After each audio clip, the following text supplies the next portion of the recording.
സുഹൃത്തുക്കളെ നമസ്കാരം. ഇപ്പോൾ വെള്ളിയങ്കലിലാണുള്ളത്. വെള്ളിയങ്കലിൽ നമ്മൾ പുഴയുടെ അവസ്ഥ എന്താണെന്ന് നമുക്ക് നോക്കി നോക്കാം. ഭാരതപ്പുഴ രണ്ട് കരയും മുട്ടിയിട്ട് അതിശക്തമായി ഒഴുകിക്കൊണ്ടിരിക്കുകയാണ് കേട്ടോ. ഇപ്രാവശ്യത്തെ മഴയിൽ പുഴ ശരിക്കും നിറഞ്ഞിട്ടുണ്ട്. അതിൻ്റെ സെൻട്രൽ ഭാഗത്തൊക്കെ കുറച്ച് മരങ്ങളും ഇതൊക്കെ നിൽക്കുന്നുണ്ട്. അവിടെ നിന്ന് ഇപ്രാവശ്യം നന്നായിട്ട് വെള്ളം വന്നിട്ടുണ്ട് കേട്ടോ.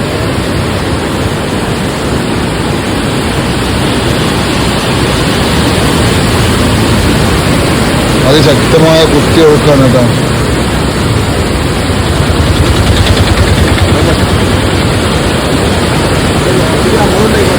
ആയിക്കോട്ടേക്ക് നിറയെ ആളുകൾ വെള്ളം കാണാൻ വന്നിട്ടുണ്ട്. കയ്യാമ്പടിയിൽ നിന്നൊക്കെ വന്നിട്ടുണ്ട് ആളുകൾ.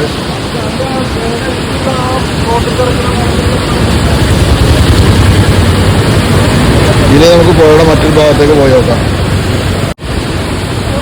ഇത് വെള്ളിയങ്കല്ല് പാലത്തിന്റെ ഈ സൈഡിൽ നിന്നുള്ള വ്യൂ ആണ് കേട്ടോ, പുറകുവശത്തു നിന്നുള്ളത്.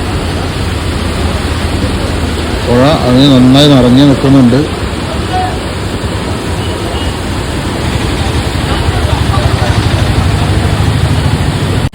ഇവിടെ പാലത്തിന്റെ മുകളിൽ നല്ല ആളുണ്ട്. പട്ടാമ്പി പാലം അടച്ചു എന്നുള്ളൊരു ന്യൂസ് ഇവിടെ വരുന്നുണ്ട്.